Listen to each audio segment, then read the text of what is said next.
When you know that you are queer, but your favorite drink is beer, that's gayish. You can bottom without stopping, but you can't stand going shopping, that's gayish. Oh, gayish, you're probably gayish. Well, life's just too short for narrow stereotypes, so it's gayish. We're also gayish. It's Gayish with Mike and Kyle. Hello, everyone in the podcast universe. This is Gayish, the podcast that got a Grindr message from a hot dude that had a profile that said he's into average-looking guys. Ooh, bonus. That actually happened to you? Yeah. Oh, no, Kyle. I mean, at least somebody messaged you. I guess so. I'm Mike Johnson. I'm Kyle Getz. We're here to bridge the gap between sexuality and actuality. Today, we're going to talk about dating apps. We are going to talk about dating apps. And I've give up. Good. This is my last episode. Okay. And this is going to be the Kyle show from here and forth, right? Yeah. Yep. And until I get jealous of all the attention that you're getting, and then I'll come running back. Yeah. Okay. I'll crawl back. Okay. We'll accept you. I'll be here in your house recording on my own. That'd be fun. You do have a code to the front door. Oh, I do. Uh-huh. Do I? Yeah. Okay. We can reset it to something you remember later. Okay. Yeah. Oh, what are we doing? But first. But first. Yeah, dating apps. Oh, I have some feedback. Kyle has some feedback, everybody. This was from our email. It said, guys, y'all missed the whole point. 1989, we were in the middle of AIDS. My best friend had just called me from the hospital to tell me he was sick. We needed to laugh. We needed to be there for each other. Death was there. We needed camp sometimes just to get by. We all knew these people. We took comfort from the fact that we had friends that were at least somewhat like these characters. We could escape into this movie from the horror we were living in. Y'all clearly didn't know Southern Queens from the 70s and 80s.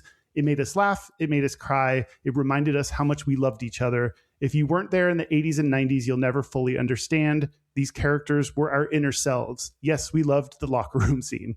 Love, Joel. So it's a different perspective that we didn't talk about during the episode. I mean, we've gotten lots of feedback on that particular episode. I really appreciate the feedback that's like, I also have never watched this movie, and y'all made me, like, encourage me to actually watch it myself. So yeah. I really like those people. Yeah, same. And a perspective. I like the episode with Corey Walter, when we talked to her about my great uncle Tommy, and like 1989 was like, he was on his deathbed. He died in 90 or 91, but like it was clear. And I think I'm glad that youngins these days don't have to deal with any of it. You know what I mean? Like there's this like tension between like never forget, which I get and I understand, and thank God we don't have to remember. Yeah. And I think I know that it's likely that this movie, for men, especially gay men, especially of a certain generation, that it was solace, and it was the laughter that you needed at a time when there was nothing but pain, etc. And I would like, I don't know what to say except that, like, yeah, that feedback is valid, and I don't think that either of us were in a position to cover that well. Anyway. I think we could have talked about it more if we wanted to. Like, we talk about a lot of things that we don't have the authority to cover. So I think we could have, and we didn't. And now we have that feedback that helped added more context to it. So I appreciate that. I think, it's weird being like, I want you to know, but I don't want you to experience. Yeah. So you don't want to just completely forget about all the people and what happened. So I don't know. Yeah, it's a complex thing that you want for another generation. Yep, absolutely. Yeah. Now the news. Shut your mouth hole. It's time for your ear holes. News. Okay, news the first, Kyle. Yeah. A women-only social media app has lost an appeal to overturn a ruling that found it discriminatory against trans women. You're going to have to say the regular way. Absolutely. Okay. This is all in Australia, by the way. Oh. And do you care? About Australia? Yeah. No, news the second. No. Yes, we do. Okay. Kyle. Okay. We might go there someday. That's true. And we don't want to get hate crimed or eaten by a spider. Xenophobic crimed? And whatever. Yeah. Australia, get your shit together. In January of 2022, a site called Giggle for Girls was marketed as a female-only space that allows women to find roommates, engage in freelance work, find friendship groups, and more. And it started to exclude trans women. Mm-hmm. So Saul Grover is the founder, and Saul, to me, I don't know much, but that sounds like a man's name. Saul, it's S-A-L-L. How would you say that? Oh, maybe it's like short for Sally or something? Sal Grover? I don't know. Maybe. But Grover, whose Wikipedia page describes her as a, quote, self-identified trans-exclusionary radical feminist. Oh, she's leaning into it. Great. That's not what they meant when they said lean in. Right. Yeah. A court ruling in August of 2024 found that she and her app had unlawfully discriminated against trans woman Roxanne Tickle when her membership was withdrawn. Okay, that's a good thing. And, okay, this is not the point of this story, Kyle. Okay. But the official name of this court case, and I'm not making this up, is Tickle versus Giggle. Because it's Roxanne Tickle is the trans woman and Giggle for Girls is the app. And they named it Tickle versus Giggle. I mean, it's the happiest transphobic thing that's ever happened. I choose Tickle because I don't want to giggle. Right. I don't like being tickled, though. I think, is it toxic masculinity that I don't think men should giggle? Yes. Okay. All right. It's just a grown man giggling is, I don't know. Yeah. I mean, you know. It's just like a grown man skipping. It just doesn't feel right. Okay. Probably. You should work on those feelings, Kyle. I should work on them. Yeah, for sure. Absolutely. Skip and giggle, I guess. Skip while you giggle. Don't do that in public. People will think you're crazy. If you skip and giggle? Yeah. I mean, I do. Go for it. Normalize skipping and giggling, Kyle. No, this is not the stance we want to take here in the news. All right. Well, okay. The court found that she had been unlawfully and directly discriminated against after she was banned from using the app in 2021, quote, because she did not look sufficiently female. Wow. Now, Giggle's lawyer, barrister in Australia, argued that Tickle was a man, despite the fact that her birth certificate lists her as female.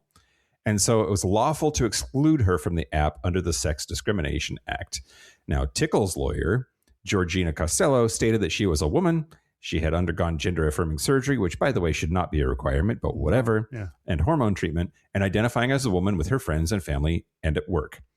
So Tickle versus Giggle went all the way up. And just this last week, Justice Melissa Perry told the court that both Giggle and Grover had excluded Tickle from the app on the basis of her gender-related appearance, and that this amounted to direct discrimination by reference to a characteristic that pertains to people of Miss Tickle's gender identity. So Tickle was awarded 10,000 Australian dollars, and then this latest judge said it should be at least 20,000 and doubled it. Oh, sure. The lower court had said 10,000. I just don't know how much money that is. So yeah, a lot. Okay. They're like roughly. Let's see. You don't have to Google USD to AUD. What is it right now? A US dollar is $1.40, so it's a little bit less than those numbers, but still, like at 20,000, that's like still 5 figures. Okay. Anyway, Kyle, fuck you, Giggle. Yeah, fuck Giggles. Fuck Giggles, indeed. It's good news. Yeah, that's great. We're happy. We're excited.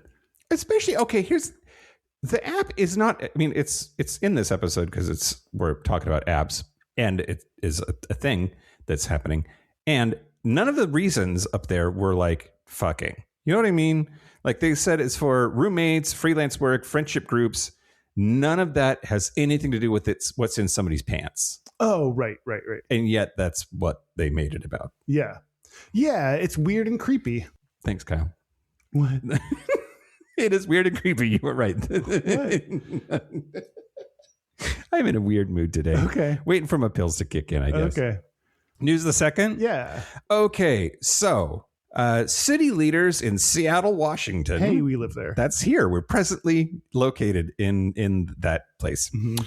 That there is a refugee crisis that is currently underway in our city.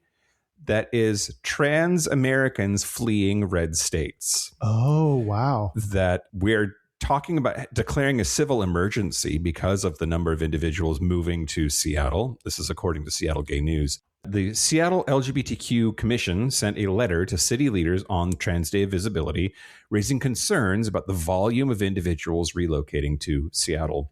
And it's following an increase in the number of anti-trans laws. We talk about this all the time, being passed in conservative states. So they're called internally displaced persons, or IDPs, which I don't think that they need more labels, but here we are. Yeah. The letter read, quote, many IDPs have relocated from states such as Texas, Florida, Tennessee, Kansas, and Idaho due to anti-trans legislation. And Seattle has become a queer-friendly safe haven for LGBTQ plus individuals.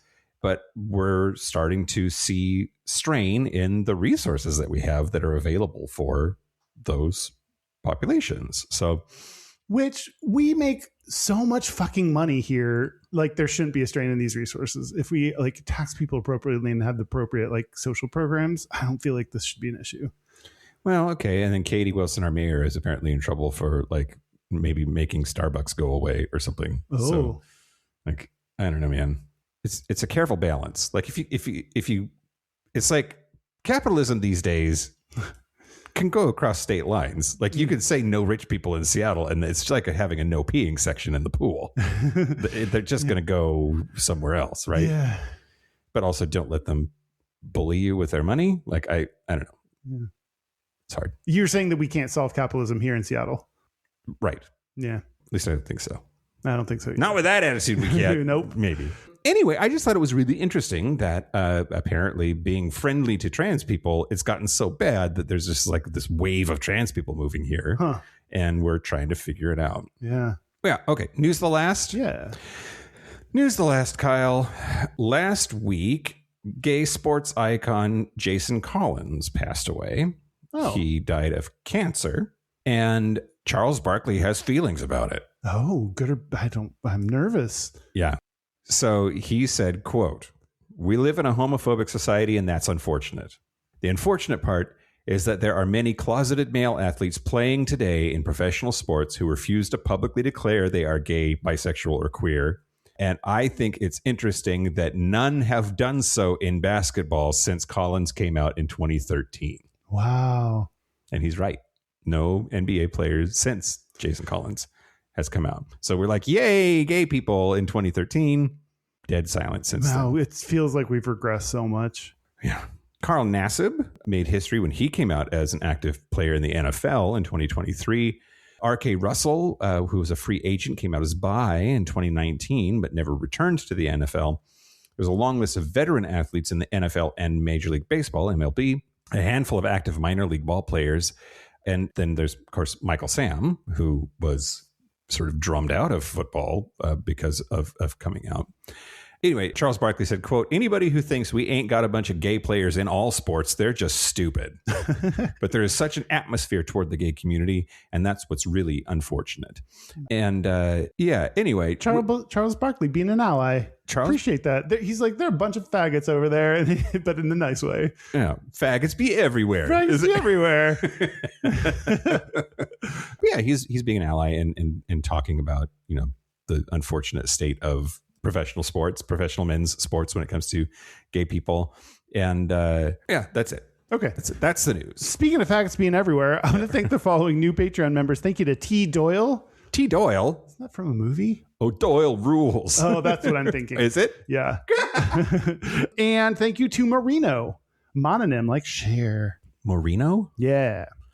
M-O? M-A. M-A. M-A-U? M-A-R-I-N-O. Marino. Like the wool.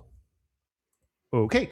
Marino like the wool. Thank you. If you want ad-free episodes a day early, if you want to get some merch, if you want to get a discount in the merch store, if you want to use Mike's Hole, if you want to produce your own episode, then if you want to support the show, go to Gayish Podcast. Nope. Go to patreon.com/Gayish Podcast. Do it. We are going to talk. Do you want to talk about dating apps? No. I know you don't. I wanted to talk about mustaches, Kyle. Which we're going to do for the bonus episode. But that doesn't count. It doesn't. You're right. I want to yet again. Yeah. So you've won 5 in a row now. Yep. I think two more. I think that you are cheating. I don't know how, Okay. but I will figure it out. And when I figure it out, I am going to kill you. I was going. Wow, that turned a lot. I was going to ask if you were going to claim any kind of cheating because of my interference, which I don't know if you even know about. Okay, so on the Gap Bridger, Am I going to kill you right now? maybe On the air? we'll see. Okay, great. This is going to become a true crime podcast because someone's going to take over and solve the murder of me by listening to this. No one will solve it because no one is listening to this. Hey, Mike, when you edit this later, because Kyle's dead, leave out the part where you admit to the crime. Also, kill Derek.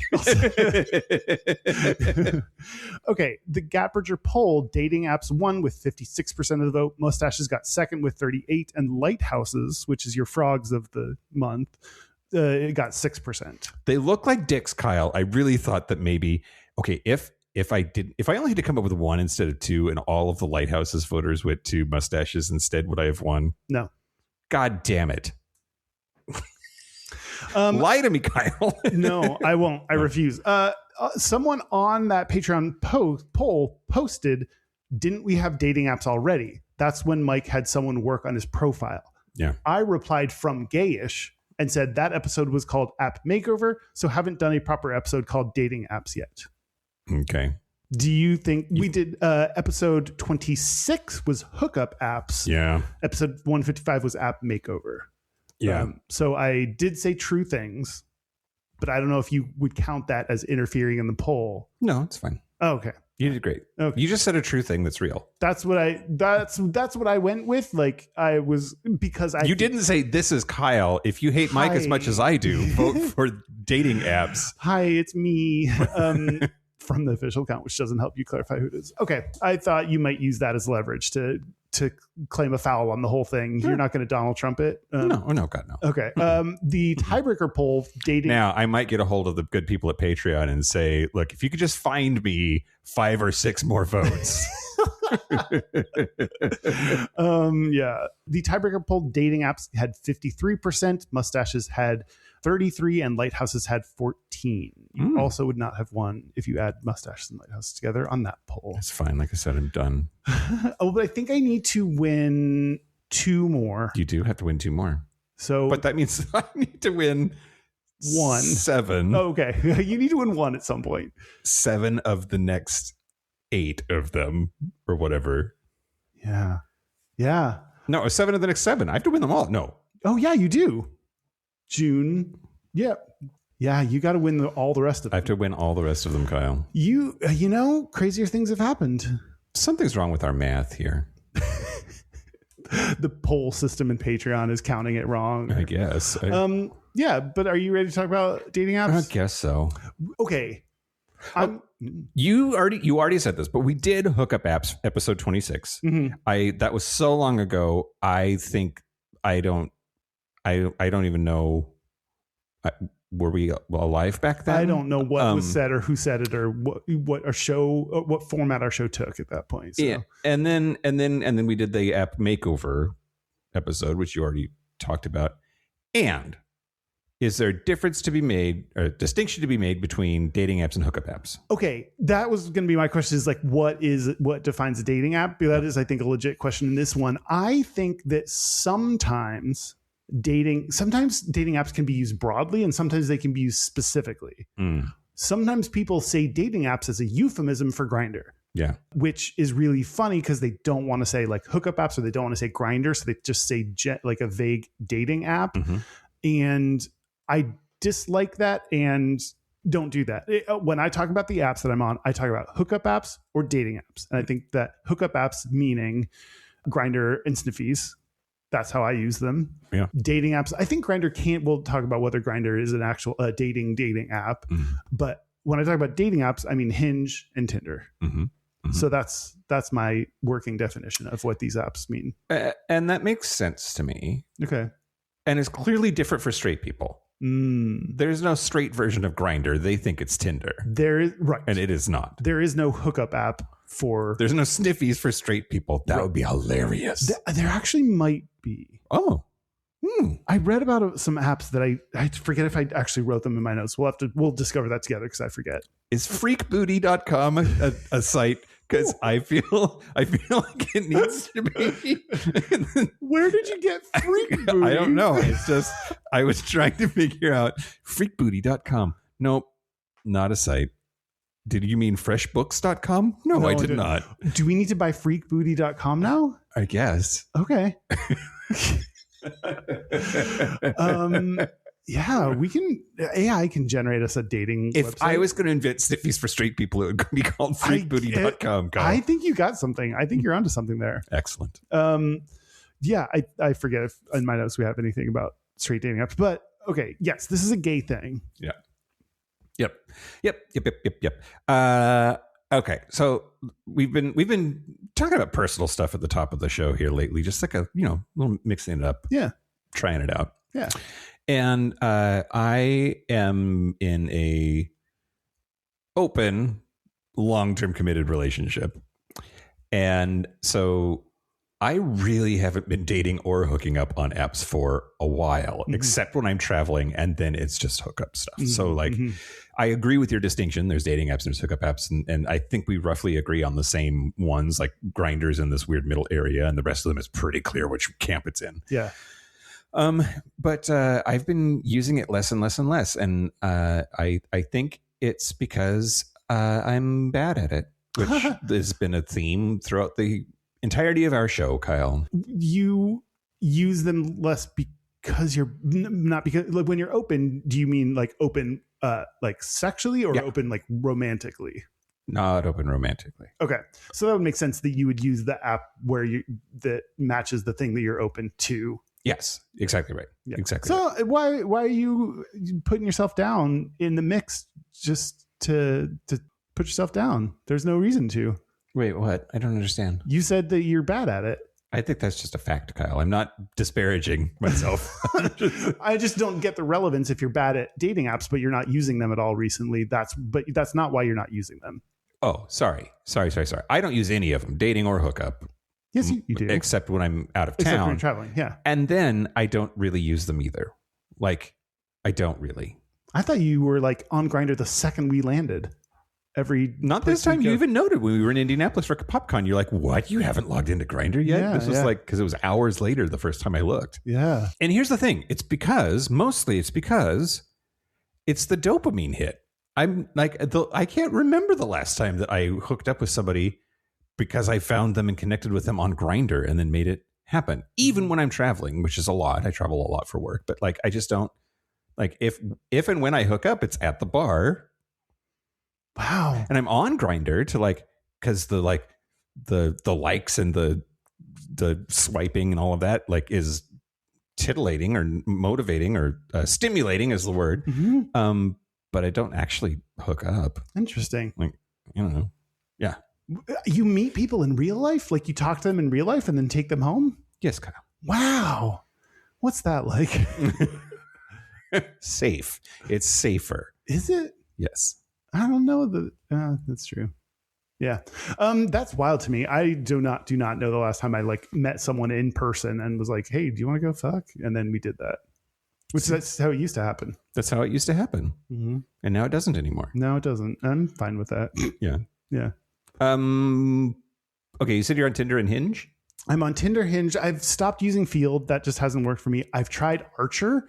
Got a ton of ads for that. That's a big dud. I have no idea what that is. They just promoted it to me a whole bunch and enough to where I was like frustrated with. I've been on all these apps. I've gotten to the end of the well on some of them where it's like, sorry, come back later. We don't have any people for you. So like, this is why that Archer ads ended up working. Cause I was like, okay, maybe this is a legit, like good app. And I've met no one. I've gotten a ton of likes from no one interesting. I think Tinder and Hinge are my main dating apps. It's interesting. I am like going on dates with someone that I met on Grindr, which is rare for me, but happens when you're hot.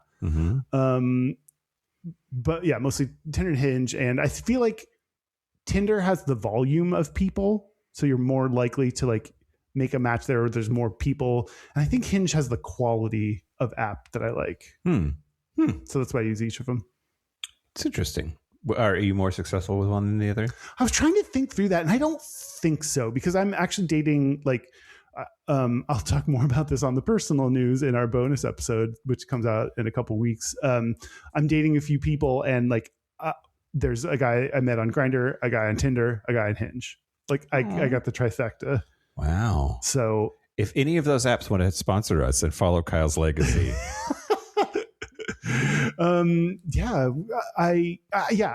I think that I started to get down on Tinder for a little bit because I wasn't matching, and someone asked us to talk about bots on apps, and I think Tinder's more likely to have fake profiles. Mm-hmm.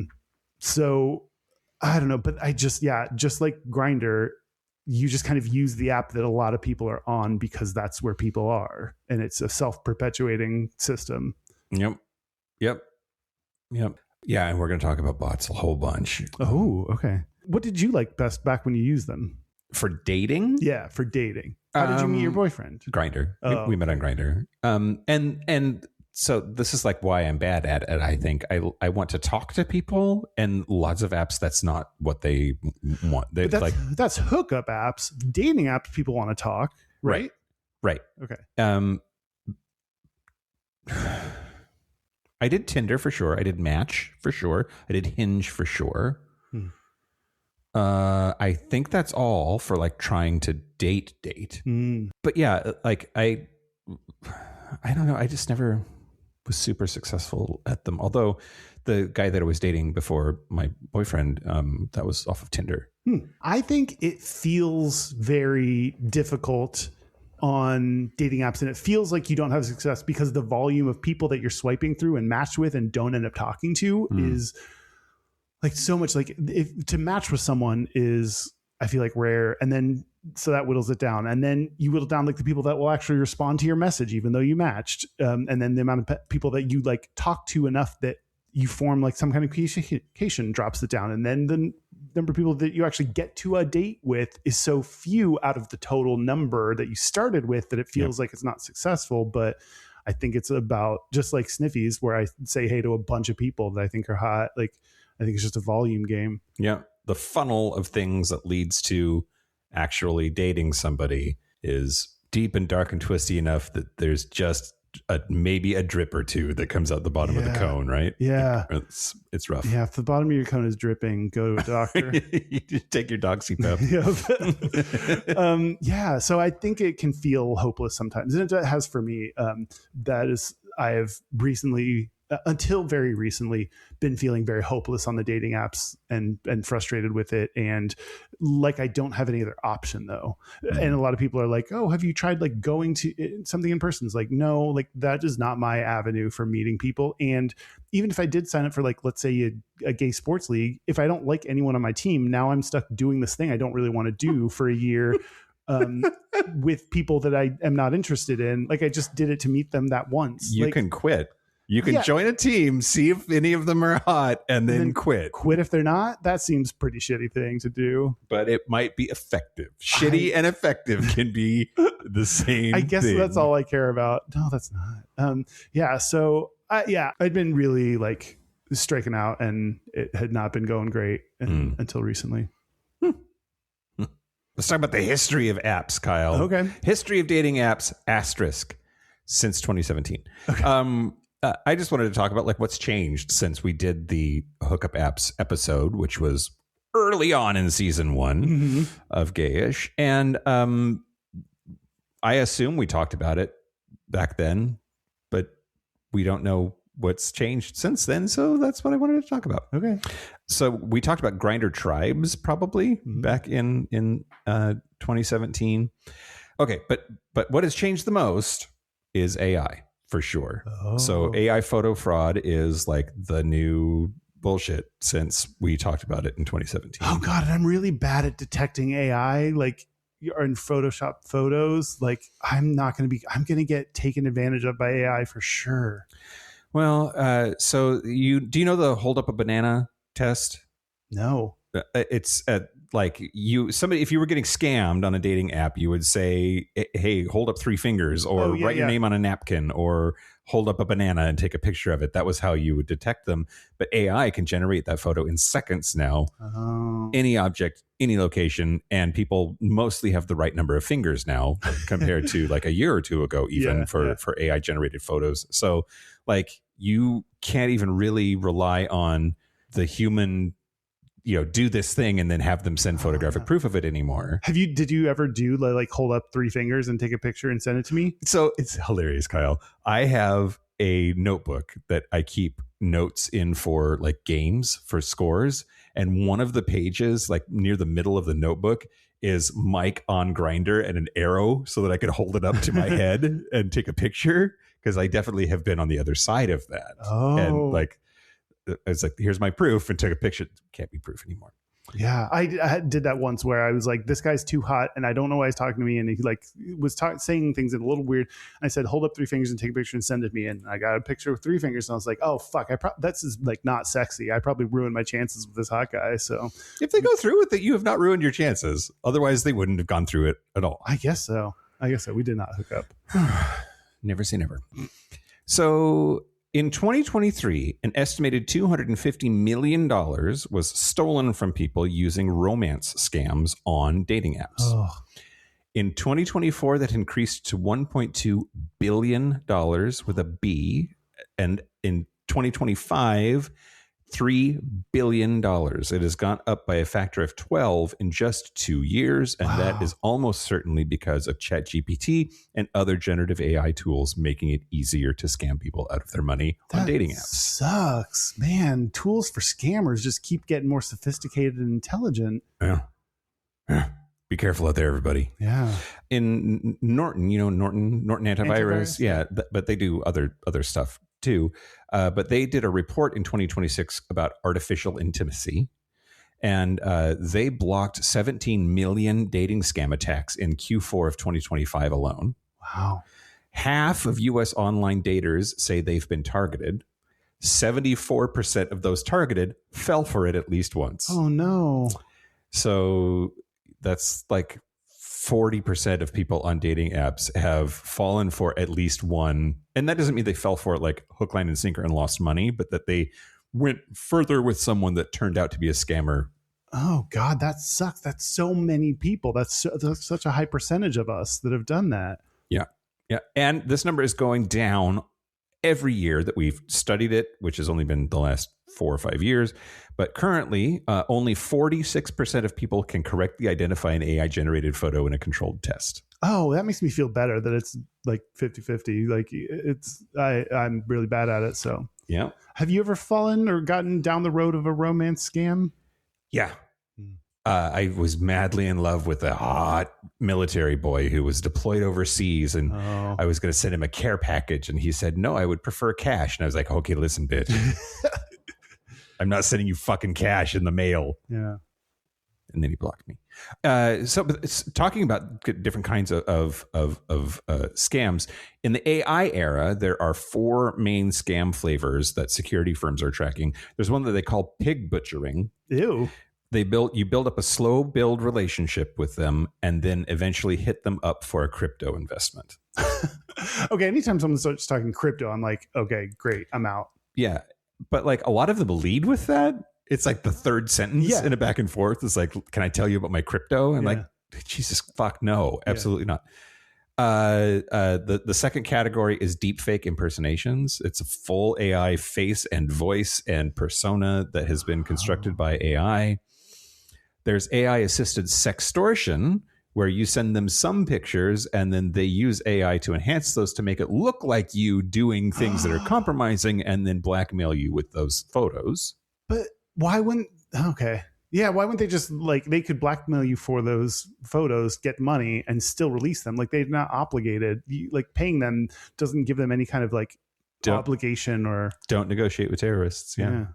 I think the people are like genuinely freaked out about like that makes sense, and then they make irrational decisions or choices. Yeah, and I mean the ones even like pre AI would be like you'd exchange nudes and they'd be like, I have your nudes and I'm going to share them with you, all of your Instagram followers. Bitch, go for it. Yeah. I don't know, whatever.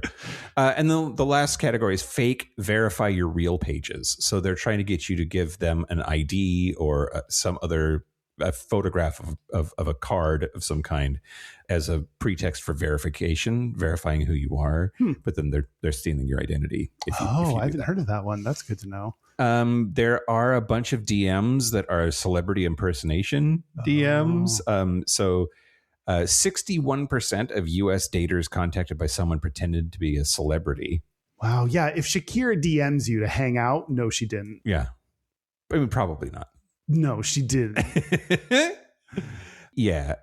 But then what's really fucked up is that like all of the apps, because it's like AI everywhere, every time, all at once, apps are like adding AI features into their platforms.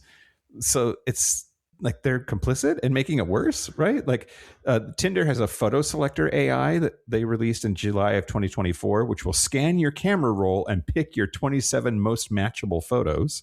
Oh, I might use that. That sounds real. I fucking hate putting together profiles. Yeah. It's like, hey, stare at yourself in a mirror for 20 minutes. Like, I don't want to do that. I just don't want to. I'm not excited to look through photos of myself. Like I just don't want to write a paragraph about who I am as a person, because then I'll like reflect on it and be like, I hate myself. Oh, Kyle. It's rough. Well, Hinge can do that for you, can hate you for you. Hinge released an AI prompt feedback tool in 2025. It will read your bio and tell you why it's boring. Oh, good. Yeah, maybe it'll be like a softer hit if AI tells me instead of my friends. About a third of Tinder users said that they would absolutely use AI to build their profile for them. We're going to talk a little more about Gen Z later, but apparently Gen Z hates all of them. Like Gen Z is basically not using apps at all. Like it's a millennial and older concept to even use them. 84% of UK singles say AI has made it harder to trust matches, which is up from just 64% a year prior. And 56% of Gen Z in the Norton data said that they're prioritizing in-person meeting instead. I have some interesting data that I'll share with you on that as well. We did a whole episode on sniffies, so we're not going to go into that too much, but it's interesting that the choices have remained pretty stable for a while. A lot of the apps that we talked about the first time through on hookup apps, we touched on dating apps also, and on the makeover episode as well. And it's like it's the same old list. It's the only new one is sniffies, which came on the scene in 2018, but for the most part it's Tinder, Hinge, Match. See, I don't use Match at all. That's interesting that that's among your list of like top ones. Grindr. Yeah. Scruff. I don't use Scruff anymore either. Anyway, that's what's changed, Kyle. Okay. I'm going to give you some data. This is 2022 data from the Pew Research Center. I'm going to need you to stop fidgeting. I'm sorry. Okay. Either that or say pew pew. LGB people, this is apparently does not include trans people. LGB people are more likely than straight people to say they've used a dating app or site. 51% of LGB people versus 28% for straight people. Okay. So is that just because we don't have as many options for like real life? I think we have less options. I think we're rarer to meet. Like it's not just every place can be a dating space for straight people. You can meet someone anywhere, and that's not the case for us. We have to find where our community is and find our own spaces. So yeah, I think that's part of it. The difficulty, I think we have fewer numbers. So like to find people just in the wild is more rare. And I think some of us like have internalized homophobia that makes it difficult to be out and interact with people in a way that is conducive for dating. I have externalized homophobia, Kyle. Yeah, I get that. Let's see. Of the 51% of LGBT people that have ever used a dating app or site, 13% are currently using them. So 13% of LGBT people currently use a dating app or site. Okay. Which that's lower than I thought. I would have thought more people would be using it. Is this making the same distinction between dating and hookup though, right? Because if it's just dating, then I might believe that. It is not. It is including Grindr in their data. Oh, well then they're lying. Yeah. 13% seems so low. It's low. Anyway, 11% have used it within the past year. 27% have used it more than 1 year ago. And in their data, when they were talking about LGBT people, younger LGBT people were more likely than older LGBT people to use dating apps or sites. 84% of those... When was this? 2022. Okay. Yeah, all right. 54% of those is aged 18 to 49 use it versus only 30% of those 65 and over. Mm-hmm. So more than half of people age 18 to 49. Among LGBT people, men are more likely than women to use dating sites. 17% of men say they're a current user versus 9% of women. Okay. I wonder if there's a little bit of like the Grindr, just like we're more likely to be on Grindr. And that's a big part of our community where, I mean, there's some other women focused dating apps, but I don't think they're as big as Grindr is for us. Yeah. Yeah. Yeah. What? Just dudes and sex, man. Like that's I think always going to be a formula for success if you're a business is figure out how to get dudes to think with their dick with your product. That's totally fair. 24% of LGBT people who are partnered met their significant other through online dating. Yeah. I also thought that would be higher. I thought it would be higher too. Where are the three quarters of people meeting each other? Church. I guess so. Out on the farm I don't know. Like, I don't understand where you're meeting people if it's not on these kinds of apps. So the most used app by gender men, it is Grindr, of course. 62% say they have ever used Grindr versus 3% of women have used Grindr. Why? Right. That was what I first said. I get a ton of trans women. Oh. And I think some of them are bots because when someone doesn't show up on your viewed list, but you have a tap from them, I don't understand how that happens. You have to get to my profile to give me a tap or send a message. Like it doesn't make sense to me. So it seems like they're doing something to the system through technology that seems like it's fake. Yeah. So I don't know. There's been this big influx of trans women and suspicious ones at that. So I don't know. What makes them suspicious? What I just said. Oh. Okay. Yeah. I thought maybe like they have like too many foreheads or something. Yeah. It's all the fives heads that they have. No. For women, the most used app is Tinder. 60% say they've ever used Tinder versus 42% for men. Okay. And people have mixed feelings about this. Among LGBT people who have used online dating in the past year, 85% reported feeling excited by the people they encounter there, and 84% reported feeling disappointed. Wow. So we're both excited and disappointed about these apps. I mean, that checks out. That does check out, right? I think I'm more, if we're including hookup apps in the mix, I'm more successful in hookups than I am in dating, just by volume alone, by volume of cum alone. And so I'm more excited on hookup apps and more disappointed on dating apps. I think I'm just more disappointed in all of it. Just everything, all the state of the world. Yeah. But no, I mean, that makes sense. That makes sense. Although I wonder if you were to look at it in terms of just like percentage, it's a numbers game. It's a volume game, as you were saying before. But does that result in more hookups as a percentage or in more dates as a percentage? I get a higher percentage of hookups than I do percentage of dates. Okay. All right. Just absolutely. Keep swiping, Kyle. I know. And now you say stuff. And now I say stuff? Yeah. Okay. I'm going to name a bunch of things. Tinder, Hinge, Match.com, OkCupid, Plenty of Fish, Meetic, which is one that's in Europe, Pairs, which is in Japan, Azar, The League, Our Time, Chispa, BLK, Salams, Hawaii, Archer, and about 40 more are all owned by Match. Wow. Match owns all of them. Match commands, Match Group is the name of the corporation. Match Group owns 65% of US dating app downloads.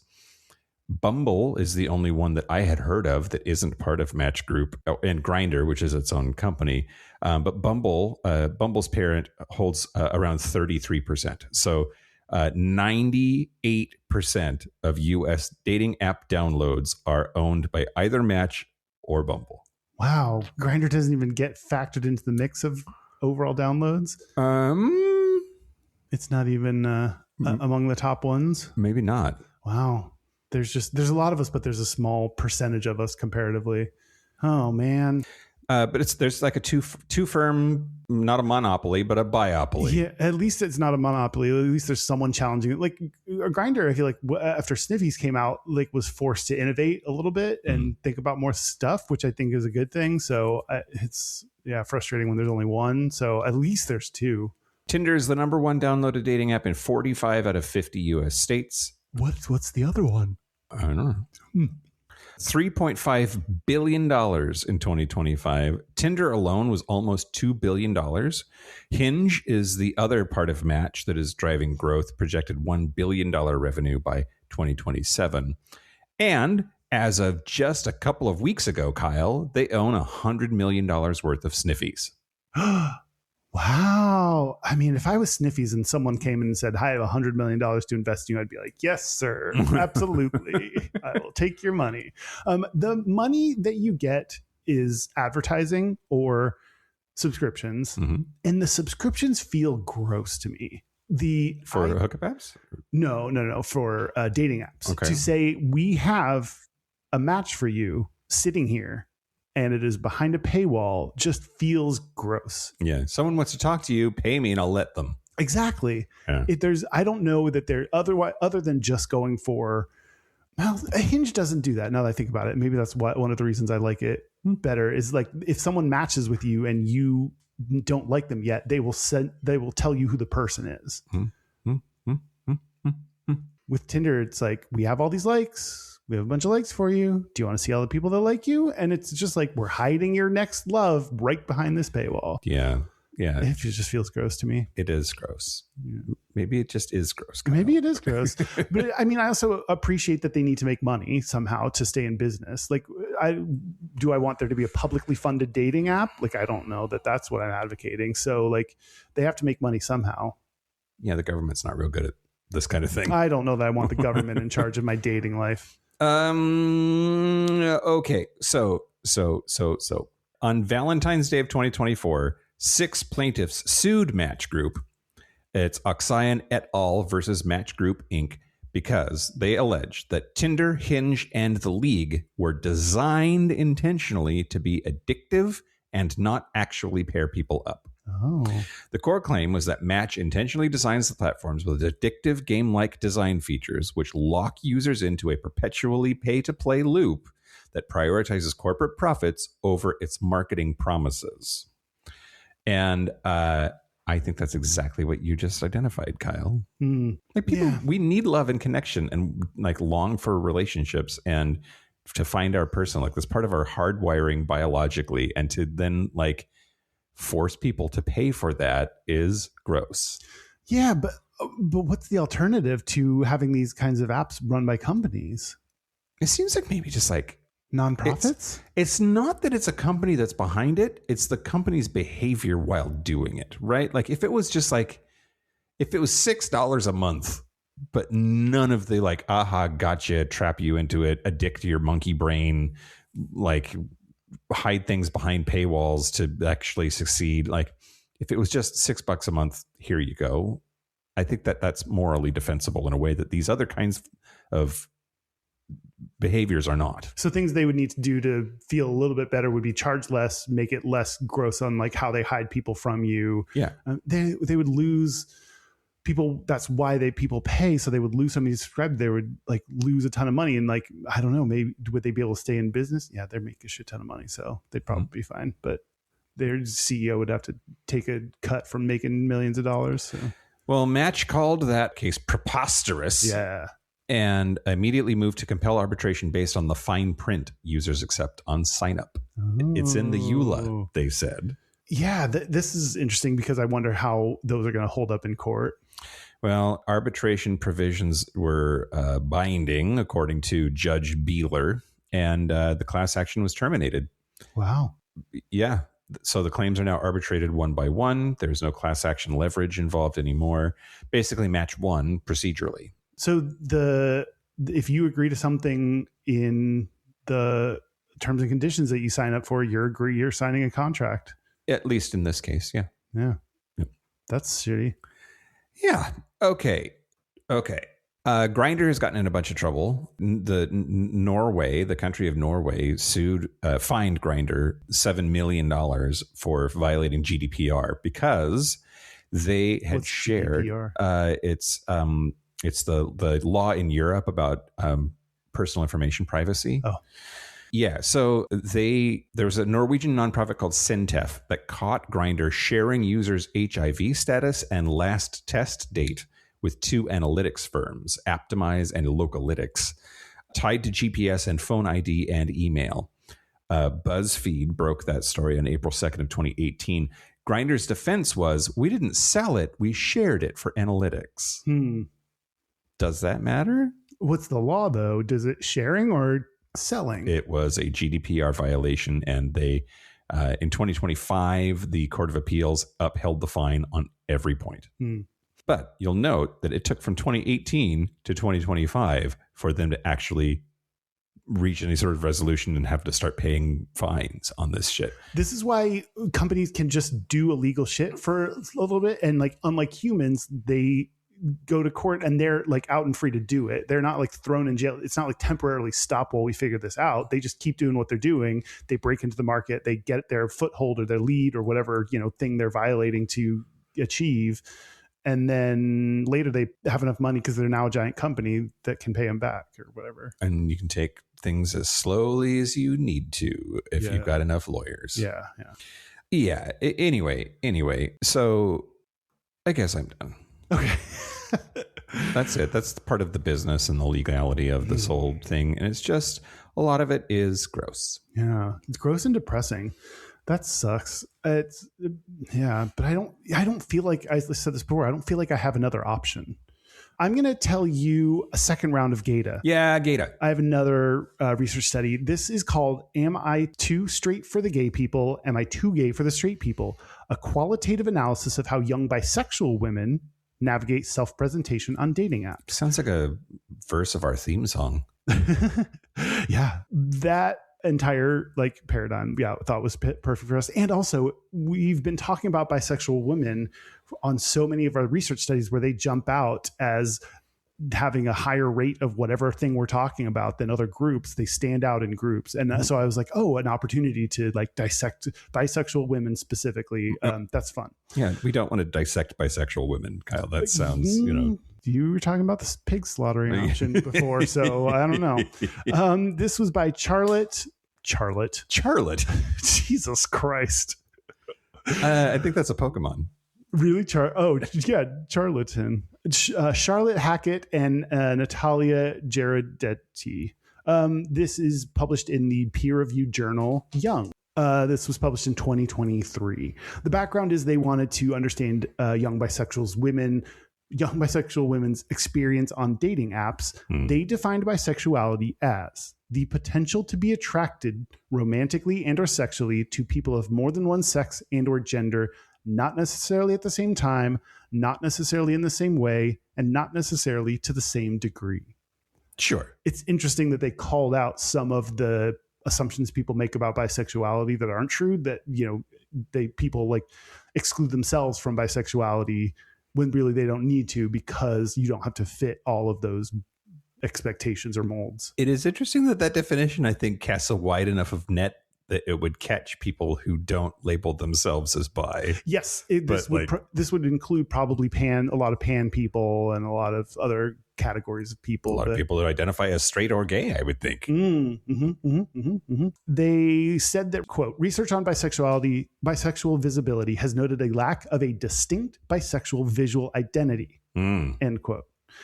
So that makes understanding how bisexual people depict themselves visually particularly interesting. Like, how do you display your bisexuality when there isn't a bisexual look? Is there a gay look? I'm very confused. Yes. You're not confused. Yeah. There's a gay look. We have gay stereotypes. We have an entire show about how things that you do say look like that look gay. Yeah, and what things do you do say or look like to be bisexual? We'd have far less of those stereotypes. They sit weird on chairs. That's the only one I can think of. Sit weird on chairs. I think cuffed jeans. Okay. What lemon squares. No pie. No pie. Yeah. So there aren't that as many like how representations of bisexual people enough to have the visual aesthetic of them is what they're saying. So they did a 60 minute interview with 8 young women. Of the 8, 2 were in relationships and not on dating apps anymore.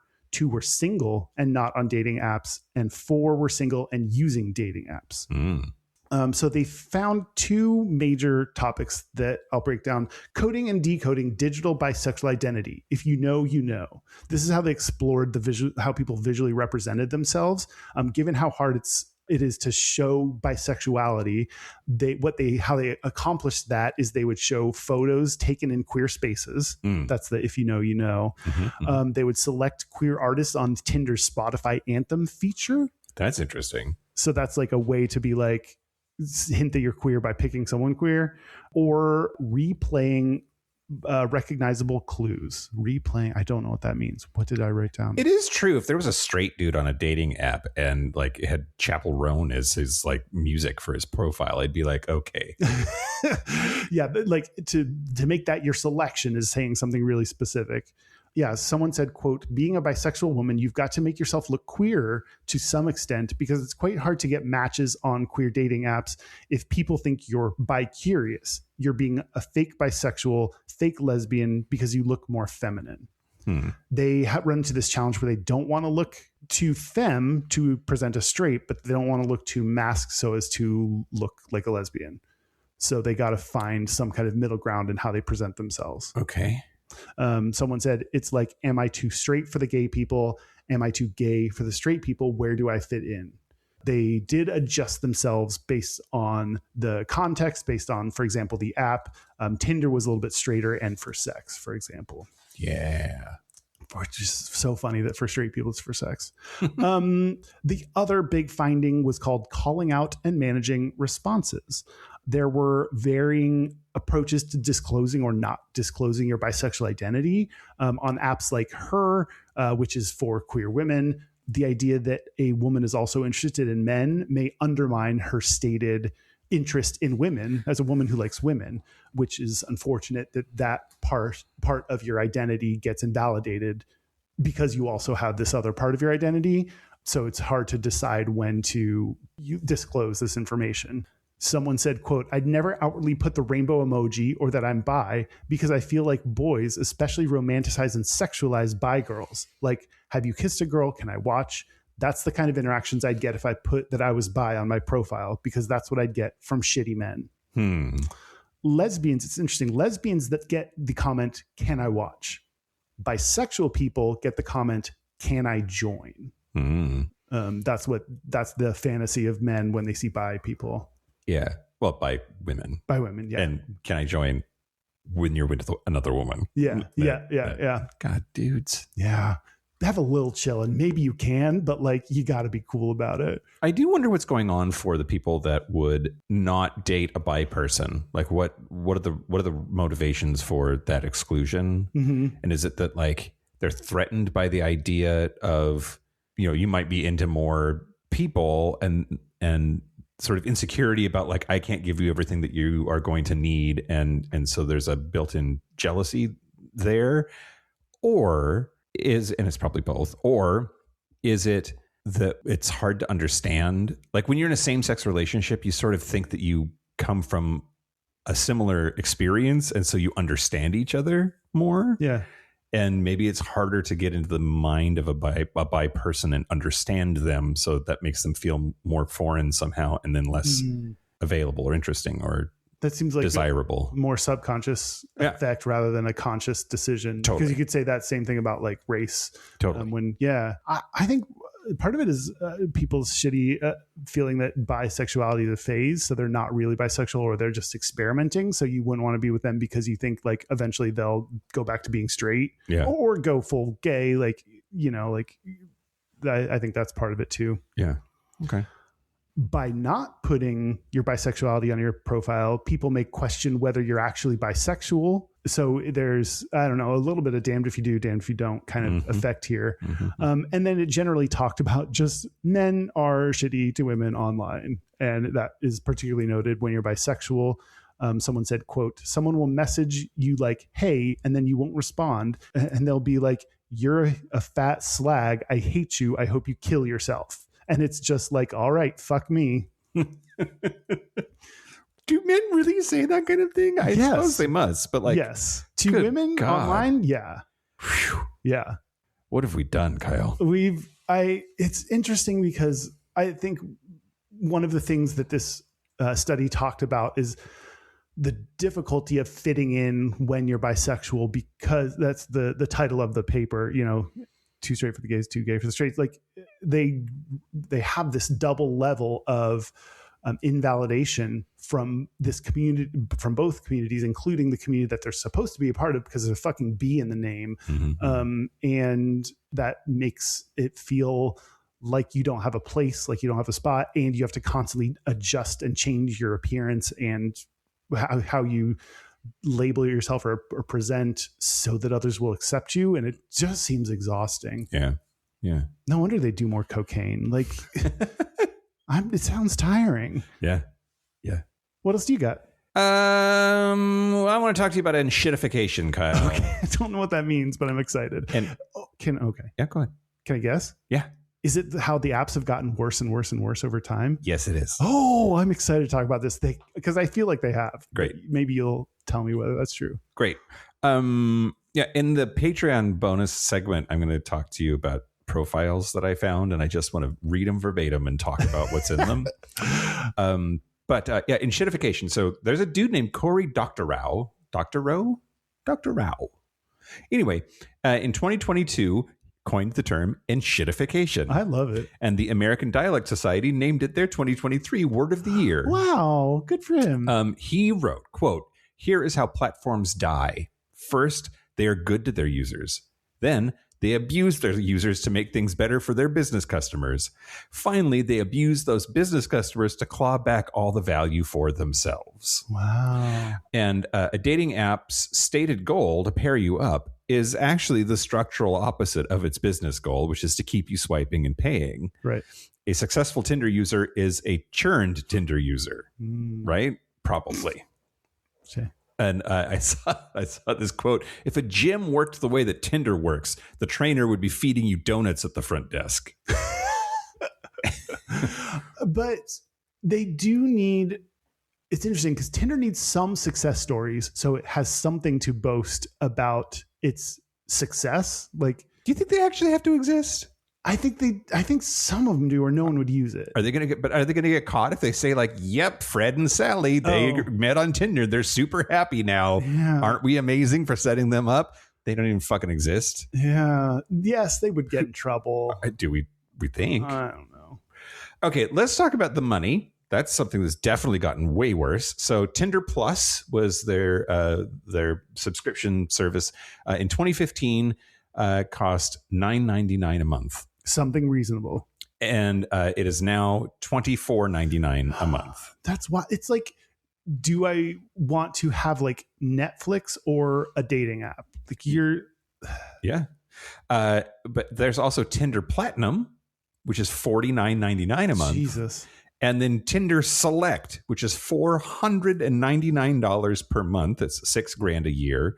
Invite only tier. It launched in December of 2023. And Atlantic wrote an article called America is Sick of Swiping and used that as the lead detail. The idea is like, you're going to pay a fuck ton of money and it's for sure going to work. Wow.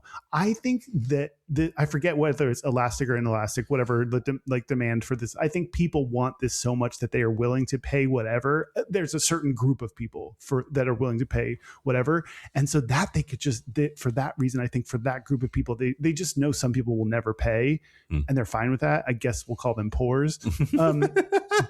Or people that are just like, I can afford to do that, and I refuse. Yeah. They're not targeting me. They're targeting the people that are willing to pay, and I think they're willing to pay. Their willingness to pay does not change based on the price. There's also, when you have tiers like this, you're basically implying this is the best we can do. If this is not what you're paying for, we're not doing our best. Oh yeah, you know. Yeah. Okay, Bumble Boost was $9.99 a month in 2016. It is now $29.99 a month. And I would like a chart next to this that shows, overlaid with this, that shows the increase in wages. Right. Yeah. And it does not keep up. Hinge has roses, which is you can give a rose to someone you really like. Users have coined it as Rose Jail. TikTok has a hashtag Rose Jail that's near 1 million views now. You have like a rose to give out. It's not a day because I would have racked up a bunch of roses by now, but you can give out a rose and then you have to wait until you can give out your next rose. So it's like very selective thing. Or you can buy more. Or you can buy more. Yeah. Match Group, I talked about them in the last segment. Their revenue is 98% from subscriptions and IAP. No advertising backstop. The user is the revenue. What's IAP? I don't know. Okay. IAP. Justin McLeod, who's the Hinge CEO, talking about the algorithm, said, quote, if everyone had unlimited roses, then that rose wouldn't mean anything anymore. Oh, okay. Let's pretend like this is about anything other than just making money. Right. Like, come on. Exactly right. In 2019, Hinge released a ad campaign called Designed to be Deleted. That was in the App Store description. It was on some TV ads. Hinge was their mascot. I don't remember that. That sounds like a Clippy kind of thing. There's a death and afterlife campaign. It was wild. But so Hinge was acquired by Match Group in 2018. So then a year later, this campaign launched. Match's revenue model requires you not to delete, right? That's their whole thing is just subscriptions. Mm-hmm. And Hinge became Match's growth engine while Tinder was collapsing. And it's just this whole concept of like, it's just a lie. To say that Hinge was designed to be deleted is incorrect. Mm-hmm. And like all you have to do is just barely look into it to understand that that's not how that app works or is designed or is how is anyway. Gen Z is not having it. I talked about this a little bit earlier, but I guess only 21% of Gen Z uses dating apps. 58% prefer meeting in person. 79% of college students surveyed by Newsweek in July of 2025 said that they weren't using any dating apps at all. Wow. 79% of Gen Z reported dating app burnout, and Tinder lost 600,000 users in 2023 and 2024. Bumble lost 368,000 users. Hinge lost 131,000 users. 1.4 million people left dating apps in the UK alone in 2023 and 2024. Bumble has lost about 95% of its IPO valuation. It went public and has like basically crashed. Match has cut 13% of its workforce. So yeah, it's Gen Z is just like the bottom is dropping out of these user bases, and it's largely because Gen Z is just like, no. I mean, you make a shitty product and expect to just keep making money hand over fist forever, and you're not going to. There's an end date to your shitty product. Someone's going to make something better, or people are going to give up. Like, you can't just keep torturing your customer base for as long as possible and expect them to come back and say, please, can I have another? Yep. Yes. Yeah.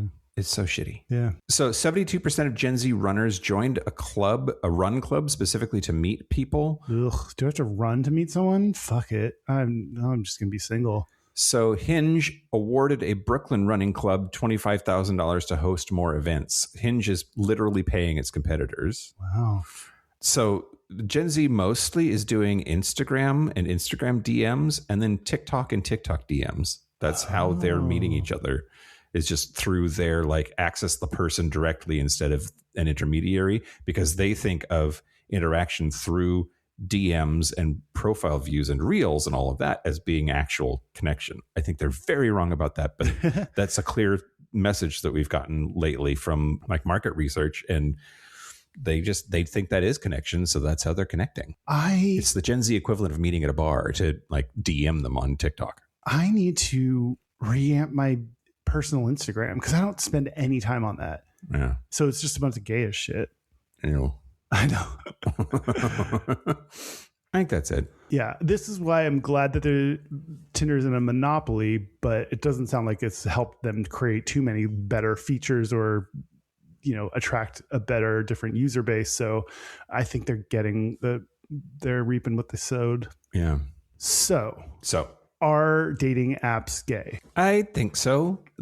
Your first Gata segment, I think, showed that pretty definitively. Like, it's not only gay, obviously, but like gays are doing it way more. Yeah, gays are doing it way more. I wonder if we're better at it than straight people. I wonder if we're more used to being online and are like more like how our craft homed in a little bit better. Maybe. What else? Yeah, why else would it be gay? I think, yeah, just the users. Because buttholes? Have you ever sent a hole pic? Yeah. Oh, I don't think hole pics are hot. I don't either. I don't understand. I like butts are good. I like butts, but like I don't need the whole. I don't get it. Anyway, or like the video of somebody winking their hole. I mean, it's like I'm like, okay, good for you. That's great. I think I've seen a video of someone winking their hole. What do you mean? Yeah. What do you mean? When somebody's like trying to come on to you, I send you a video of their hole winking. A hole is only one thing. How can it wink? Like, it doesn't wink. It just like, it moves. There's boys that can move their hole. Yeah, like open and close it? What's a wink? Oh, okay. Anyway. I'm like impressed with the like muscle control of the whole thing, but I do not think it's hot. Yeah, I don't. Anyway, but yes, hole pics are for sure a thing. Taking pictures of your own hole is really hard. It's really hard to get a sexy picture of your hole. Yeah. But yes, I think dating apps are more gay, and I think Grindr started some of the like actual dating app phenomenon. Like I think Grindr came out before Tinder, and people were like, "Oh shit, people want connection online." So. I think oftentimes in technology, we see gay people and a lot of times in porn leading the way. Yeah. And so I think this was one of those cases that we didn't dig into too much, but I think it's true. I also think I firmly believe that AI is going to make all kinds of things go away because we won't know if it's humans anymore. And I think that real life experiences are going to be more and more and more valued over time as AI erodes our ability to trust even for a second that anything that comes through our phone or our laptop is a real human on the other side. So I fully expect dating apps to probably like go away completely, maybe. So I don't think that will go away completely, but I also think that that's a real shitty, particularly for gay people who rely more on online connection. For people like that's going to disproportionately affect our community. Gay bars are back, baby. Yeah, that's true. And I think gay bars are evolving to be more LGBT focused. Not all of them, but some of them are like evolving in that way. So I think there's going to be more people, at gay bars. Yep. Yeah. Did we do it? Yeah, I think we did it. We talked about dating apps. We talked about how depressing it is. And we talked about them being gay. Yeah. And I guess that's good. That covers it. Should we take a break? Yeah, let's take a break. Let's take a break. This is the part where Mike and Kyle take a break. So are we back? We're back. We're back. We're going to do our Gayest Straightest. We're going to do our Gayest Straightest, but first, hey, Kyle. Hey, Mike. So we have a cruise. We do. It's coming up next year. In February. Yeah. I want everybody to know that there's a fuck ton of people coming on this cruise. So if you're waiting for it to sound like it's going to be fun, then here it's arrived. Now's your moment. I just had a call with Romaine. You were gone and Derek didn't have pants on. And she and I spoke about the cruise, and it's so many people. In a good way, right? In a good way. Yeah. It's going to be a lot of fun going on a cruise and also having like an immediate connection to people that helps you meet people and hang out with people, have events to do, all that good stuff. But if you're worried that like you're going to roll in there and be the only one, you're not going to be the only one. And there's a lot of planned events, a lot of fun to be had. Yeah. Your mom's going to be there, right? And mom's going to be there. And there's going to be a dance, and there's going to be a meet and greet, and we're going to do our show, and there's going to be a cocktail hour, a special dinner. Like there's a fuck ton of shit that's going on, and a lot of people, and it's going to be super fun. And you should join us. Gayishpodcast.com/cruise to get all the info and to sign up. It's next year in February. And we're really excited about it. And now that we have separate cabins, there's going to be a big dick contest in mine. That's not officially sanctioned by anyone. No, unofficial event. Okay. Our website is gayishpodcast.com. We're on social media at Gayish Podcast, or you can find links to our Discord, our Facebook group or other ways to stay in touch with the community at gayishpodcast.com/contact. Our hotline, you can send us text messages or leave us voicemails, is 5855-GAYISH. That's 585-542-9474. Standard rates apply. Our email is gayishpodcast@gmail.com. Our physical mailing address is Post Office Box 19882, Seattle, Washington, 98109. Gayest and Straightest? Yeah. Okay. I'll go. Okay. My gayest is we went to the Delta Club Lounge because you brought me in as a guest. Yeah. Very appreciate that. And I got a rosé and a dessert plate, and that felt gay. Yeah. I felt like I was a fancy boy. Yeah. We were fancy boys. Yeah. Mm-hmm. Yeah. My straightest was while traveling. I crop dusted some people at the airport. Good work. Intentionally? Do they have it coming? They only had themselves to blame. If you'd have seen them, if you'd have been there, I bet you'd have done the same. Okay, great. Yeah. What about you? That's your gayest for next week, by the way. Chicago. Yeah. Oh, what about me? So let's see. So the gayest thing about me this week was we had our new D&D campaign started on Friday, and I DM'd for the first time in like 6 years or some shit. Yeah. But the salad that I made it was so good. Gay. I pulled all the lettuce from the garden that afternoon, and the salad wasn't the gayest part. It was just the fact I had to give a speech about the salad that felt gay. Yeah. Have to is okay. What? You know, a lot of times when you say things, you don't have to have said that thing. Oh, but I do. Okay. I have no control over my mouth, Kyle. It gets me in trouble. Well, mine does too, but yeah, different reasons. The straightest thing about me this week was cleaning the grill after boyfriend had used it. There was a scraper, there was a brush. It was all like outside. It was gross. Mm-hmm. And then the moment when I was like, it's probably clean enough, and I walked away, even though it definitely was not actually clean. Oh, that's great. Yeah. We have a listener's gayest and straightest. Do we? Yep. Let's hear it. This is from Ophelia Payne. Hey, girl. Hey, Gayish. It's Ophelia Payne again. I have a gayest and straightest. It's not just me calling randomly. Okay, so I'm going to start with my ADHDist first. I found an online auction app in my local area that I got addicted to. So that is the context. My straightest is that I bought over 1,000 diapers. But it's for my brother and sister-in-law who are having a baby this month. But I got them for only like $50, which is super cheap. Didn't know that. That is gay, I guess. But my gayest is that I also bought a ridiculous amount of fabric and wigs for drag, to the point where I filled an entire large trash bag with wigs and 2 full 8-foot tables piled high with fabric. So, a little bit insane. Anyway, love y'all. You should. I'm fascinating. Okay, Ophelia Payne out. Yes, anytime straight people have a baby, I'm like, I know gay people can have babies too, so it's a little bit problematic, but I'm like, thank you for proving how straight you are. Good work. Yeah. Good job fucking. Yeah. And making the miracle of life happen between your legs. Yeah. Yeah. Ew. Yeah.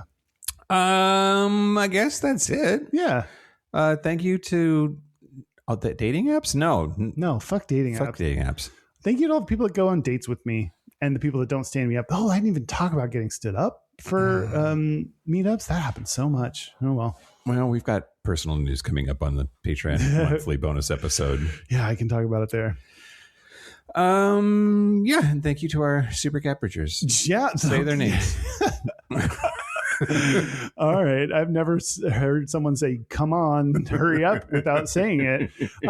Thank you to Matt H., Jesse Adam Y. Locomotive, Simon Srirachi, Kaylee Adams, Kid Oliver, Kobe Gordon, Squaggle, William Bryant, John Crowley, Stephen Porch, Yost Osel, Jonathan Montanius, Forrest Nail, Steve Douglas, Explosive Lasagna, Michael Covington, Thomas B. Dusty Sands, A. Coleman, Chris Cacciatorians, and Jerome York. Thank you for your support. Thank you for your money. That's it. This has been Gayish from the Chris Cacciatorian Studios. I'm Mike Johnson. I'm Kyle Getz.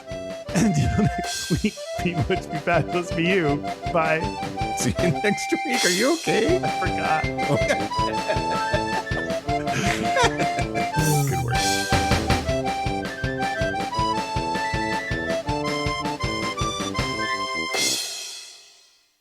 How's this episode going so far? So great. Good? Okay. We're crushing it. Okay, great.